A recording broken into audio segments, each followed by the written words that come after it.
आपने देखी हेडलाइंस। अब हम आगे बढ़ेंगे, खबरों पर विस्तार से बात करेंगे। हमारे पास एक बड़ी खबर अजीत सिंह हत्याकांड से जुड़ी हुई लखनऊ से इस वक्त हमारे पास।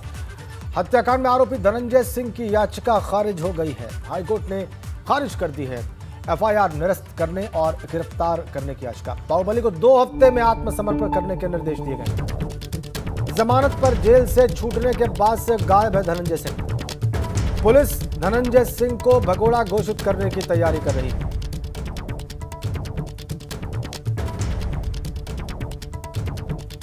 बड़ी खबर, याचिका खारिज धनंजय सिंह की। जमानत पर जेल से छूटने के बाद से धनंजय सिंह गायब है। याचिका दाखिल की कोर्ट में। विवेक त्रिपाठी हमारे सहयोगी हमारे साथ जुड़ गए। विवेक, क्या थी याचिका और क्या कहते हुए कोर्ट ने इसे खारिज किया है? जी राजेंद्र, देखिए, धनंजय सिंह जब जेल गए थे, एक पुराने मामले में जमानत तुलवाकर एमपी एमएलए कोर्ट में इन्होंने सरेंडर किया था। उसके बाद इन्होंने कोर्ट में एक याचिका दी थी, क्योंकि यहाँ पर लखनऊ में विभूति खंड में एक हत्याकांड हुआ था। अजीत सिंह का हिस्ट्री शीटर है मऊ का, उसकी हत्या हुई थी। उसमें इनका नाम सामने आया था। जांच में पता चला था कि धनंजय सिंह की भी संलिप्तता इसमें है और साजिश में पूरी तरह से शामिल है। पुलिस ने जब इनका नाम खोला तब इन्होंने एक याचिका की थी कोर्ट में अपने वकील के जरिए कि जो एफआईआर है इनके खिलाफ वो खारिज की जाए और इनकी गिरफ्तारी पर रोक लगाई जाए। आज उस याचिका की हाईकोर्ट में सुनवाई थी। हाईकोर्ट ने ये निर्णय दिया है कि याचिका इनकी जो प्ली थी वो खारिज करके ये कहा है कि 2 हफ्ते के भीतर आप सरेंडर करें और किसी भी तरह का प्रोटेक्शन भी देने से इनकार कर दिया इन्होंने। ये होता है कि 2 हफ्ते के भीतर अगर कोई समय देती है कोर्ट कि आप 2 हफ्ते के भीतर सरेंडर करें, तो उस दौरान एक अक्सर अमूमन ये प्रोटेक्शन दे दिया जाता है कि इस दौरान पुलिस आपको सख्ती नहीं बरतेगी या गिरफ्तार नहीं करेगी या दबिश नहीं डालेगी। लेकिन वो प्रोटेक्शन भी देने से कोर्ट ने मना कर दिया। अब धनंजय के पास कोई ऐसा रास्ता नहीं है कि वो पुलिस से बच सके। उनको हाई कोर्ट के निर्देश पर सरेंडर करना ही होगा। अगर सरेंडर नहीं करते हैं तो पुलिस के पास आगे जो इनको कार्रवाई है, तमाम जो इनकी संपत्ति कुर्क करने की और इनको भगोड़ा घोषित करने के लिए भी एक प्रोसीजर शुरू कर दिया गया है। पुलिस आज इंतजार कर रही थी, लखनऊ पुलिस, इस बात का कि हाईकोर्ट का जो निर्णय आएगा उसके बाद कार्रवाई शुरू की जाएगी। तो आज अभी पुलिस के जो अधिवक्ता हैं, जो इनका लीगल सेल है, वो जाएगा और कोर्ट में इनको भगोड़ा घोषित करने के लिए जो प्रोसीजर होता है, जो कार्रवाई होती है, वो शुरू की जाएगी। भगोड़ा घोषित करने के बाद एक तरह से जो धनंजय की जो संपत्तियां हैं उनको कुर्क करने का एक ये चेतावनी होती है कि अगर फिर भी ये सरेंडर नहीं करते हैं कोर्ट में या पुलिस के सामने नहीं आते हैं या पुलिस इनको किसी वजह से गिरफ्तार नहीं कर पाती है, तब उनकी संपत्तियां कुर्क करने की कार्रवाई की जाएगी, नीलामी होगी, जो धनंजय के लिए निश्चित तौर पे एक बड़ा, चूंकि वो पॉलिटिकल आइडेंटिटी है और पूर्व सांसद भी हैं और उनका जो मऊ में, जौनपुर में पूरा पॉलिटिकल सिस्टम बना हुआ है, तो वहाँ उनके लिए जरूर ये अपमान की स्थितियां होंगी, बदनामी वाली स्थितियां होंगी। तो उम्मीद यही है कि 2 हफ्ते में सरेंडर कर देंगे। बहुत शुक्रिया आपका विवेक। जमानत पर जेल से छूटने के बाद गायब है धनंजय सिंह। अगली बड़ी खबर, अगली बड़ी अपडेट कोरोना पे। यूपी में बीते 24 घंटों में कोरोना के 13,685 नए मामले सामने आए।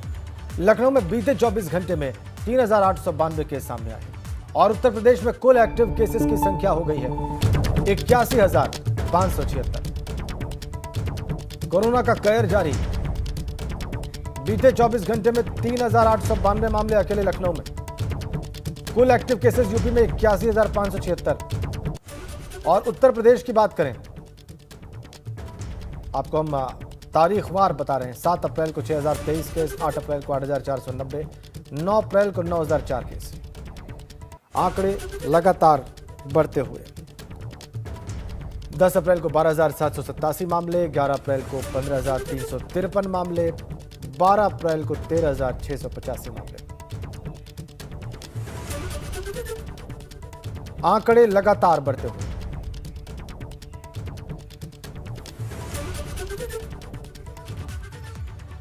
चिंताजनक बात यह है कि लगातार छठे दिन 1 लाख के पार हो गया है संक्रमितों का आंकड़ा।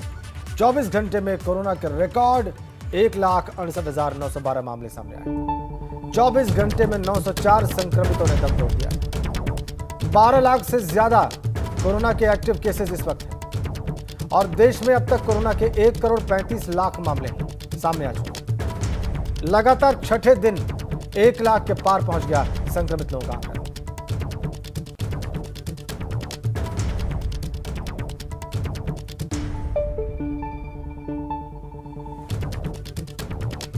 तो कोरोना से जुड़ी बहुत चिंताजनक खबर।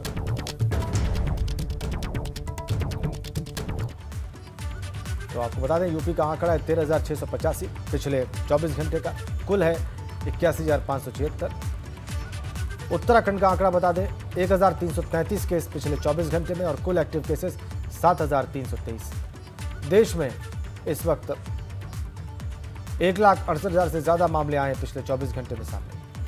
3 तस्वीरें आपकी स्क्रीन पर देश की, उत्तर प्रदेश की और उत्तराखंड की।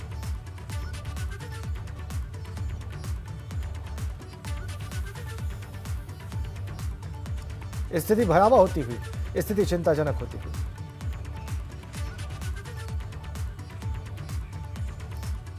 तो उत्तर प्रदेश में कोरोना के मामले लगातार बढ़ रहे हैं। यूपी के स्वास्थ्य मंत्री जय प्रताप सिंह का कहना है कि सरकार इसके लिए कड़े कदम उठा रही है, जिसका असर 1 से 2 दिनों में दिखाई देगा। उन्होंने कहा कि अस्पतालों में बेड्स बढ़ा दी गए। उत्तर प्रदेश में कोरोना बेकाबू हो गया है। लगातार कोरोना के जो मामले हैं वो बढ़ते जा रहे हैं। हालांकि लगातार अब सरकार तमाम एहतियाती कदम उठा रही है कोरोना संक्रमण को रोकने के लिए, जो चेन है उसे तोड़ने के लिए। हमारे साथ उत्तर प्रदेश के स्वास्थ्य मंत्री जय प्रताप सिंह हैं, उनसे बात करेंगे।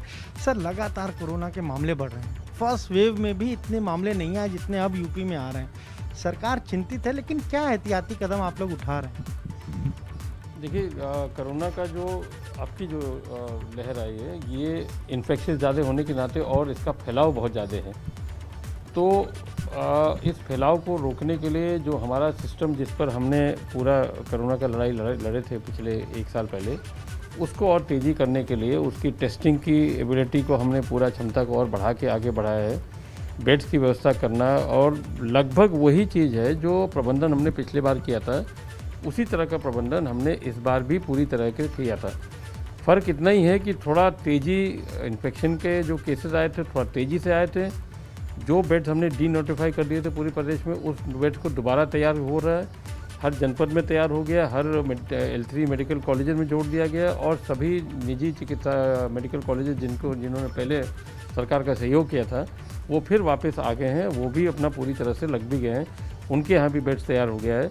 एम्बुलेंस सर्विसेज जो हमने डी नोटिफाई कर दिया था, वो भी एम्बुलेंस सर्विस हमारा 50% पर हमने अटैच कर दिया है हर जनपद में। तो अब खाली हमारा कॉन्टैक्ट ट्रेसिंग, जैसे टेस्टिंग हम करते हैं, टेस्टिंग में जहाँ जहाँ निकलता है उसको हम क्या बोलते हैं, कंटेनमेंट जोन उसको बनाते हैं। उसमें जितने भी घर आते हैं उसका सैनिटाइजेशन करना, उनका कॉन्टैक्ट के 100% ट्रैकिंग करना 24 घंटे से लेकर 36 घंटे के अंदर हमको करना पड़ता है। वो अगर हम कर पा रहे हैं ठीक से, तो हमारा चेन टूटने की आसार होती है और उसी में हमको सफलता मिलेगी। तो ये आपने सुना, क्या कहना है उत्तर प्रदेश के स्वास्थ्य मंत्री जय प्रताप सिंह का। साफ तौर पर कह रहे हैं कि अब व्यवस्था बेहतर की जा रही है। हालांकि क्योंकि मामले अचानक से इतनी तेज़ी से आए, इसीलिए जो अस्पताल थे उनको नॉन कोविड हॉस्पिटल में बदल दिया गया था और फिर से व्यवस्था को दुरुस्त करने में थोड़ा समय लगा है। लेकिन जल्द ये जो व्यवस्था की गई है, इसका असर भी दिखेगा। कैमरा सहयोग जितेंद्र के साथ अनुभव शुक्ला, AP गंगा, लखनऊ। इधर लखनऊ में डीएम अभिषेक प्रकाश ने कोरोना कर्फ्यू और कोविड प्रोटोकॉल की जमीनी हकीकत को परखा। इस दौरान डीएम चारबाग रेलवे स्टेशन पर कोविड प्रोटोकॉल का जायजा लेने पहुंचे। इसके अलावा उन्होंने फोकस टेस्टिंग का भी निरीक्षण किया। डीएम ने सहारा अस्पताल, बलरामपुर अस्पताल और एरा मेडिकल कॉलेज का भी दौरा किया और अधिकारियों, कर्मचारियों और स्वास्थ्य कर्मचारियों को जरूरी दिशा निर्देश दिए।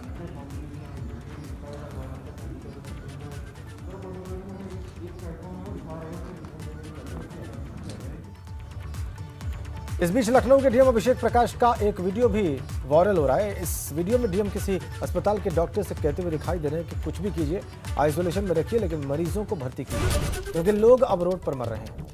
हालांकि वीडियो कब का है, इस बात की पुष्टि नहीं हो पाई।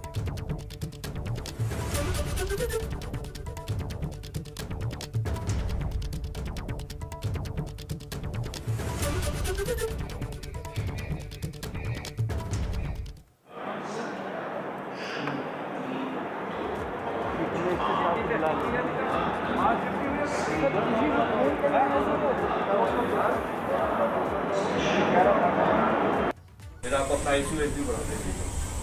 Let us B clear about it. Isolation में डालिए, कहाँ भी डालना है डालिए, मेडिकल प्रोटोकॉल के अंदर, वो आप ज़्यादा एक्सपर्ट हैं, ठीक ना। इनको क्या क्या और चाहिए, इनको दिलवा, मैं वो देख रहा हूँ, क्योंकि लोग अब रोडों पे मर रहे हैं। ये वीडियो कब का है ये स्पष्ट नहीं हो पा रहा। अब आगे बढ़ते हैं। मऊ के कोपागंज थाना इलाके के फिरोजपुर, भेलाबाद, मुमास, फरूसाबाद, पिपरौता गांव के किसानों के 500 बीघा गेहूं की फसल जलकर आग। इसमें करीब 200 किसानों की फसल जलकर आग लगने के पीछे बिजली के तार से निकली चिंगारी को वजह बताया जा रहा है। सूचना मिलते ही सदर एसडीएम सीओ घोसी और थाना कोपागंज की पुलिस मौके पर पहुंची और हालात का जायजा लिया। एक्सक्लूसिव तस्वीर।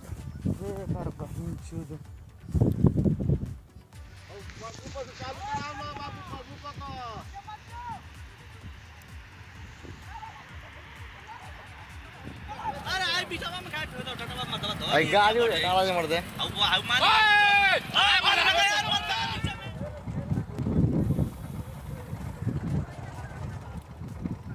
200 किसानों की फसल जलकर खाक में। इस अग्निकांड में बिजली की चिंगारी से आग लगी बताई जा रही है।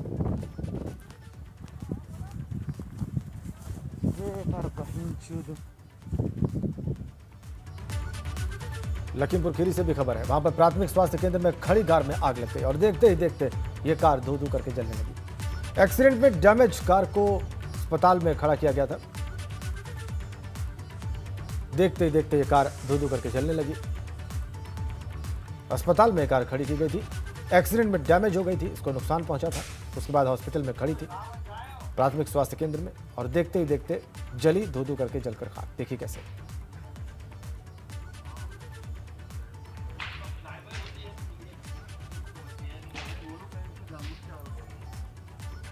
ट्रैक्टर खड़ा है, ट्रैक्टर।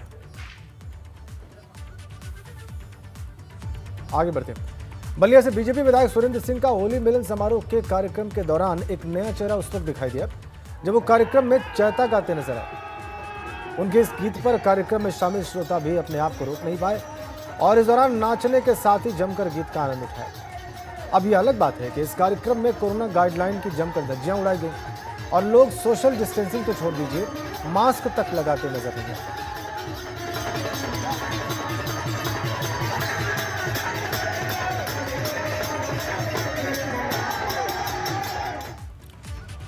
और झांसी के मोरानीपुर तहसील क्षेत्र के गांव निमोनी में वोटर्स को साड़ियां बांटने का मामला सामने आया है। साड़ी बांटकर वोट देने की अपील की जा रही थी, लेकिन ग्रामीणों ने पकड़कर पुलिस के उसे हवाले कर दिया।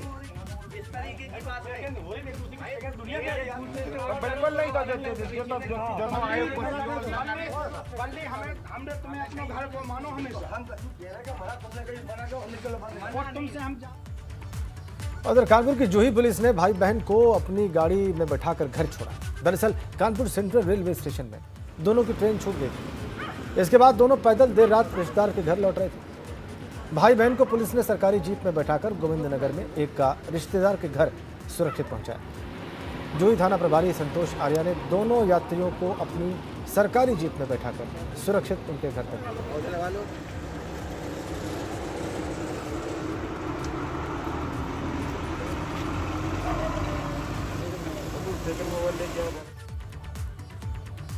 और संविधान के रचयिता डॉक्टर भीमराव अंबेडकर की जयंती को लेकर आगरा में तैयारियां जोरों पर हैं। आगरा में हर साल भीम नगरी का आयोजन किया जाता है।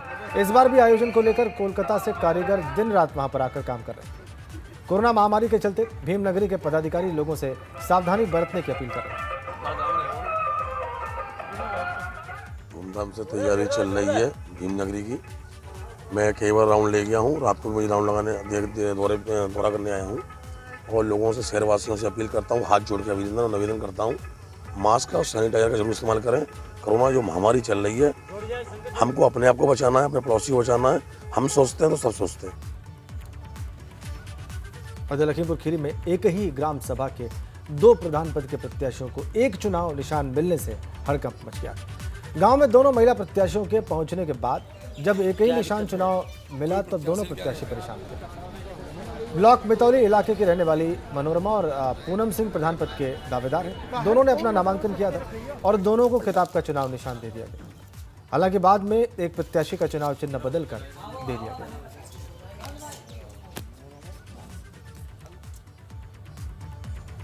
इधर पंचायत चुनाव को लेकर औरैया प्रशासन अलर्ट मोड पर है।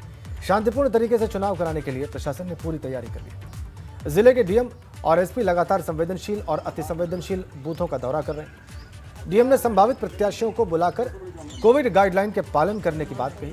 साथ साथ शराब बांटने और भोजन बांटने से दूर रहने के भी निर्देश दिए। जिम्मेदारों को धारा 144 के पालन करने के भी निर्देश दिए गए।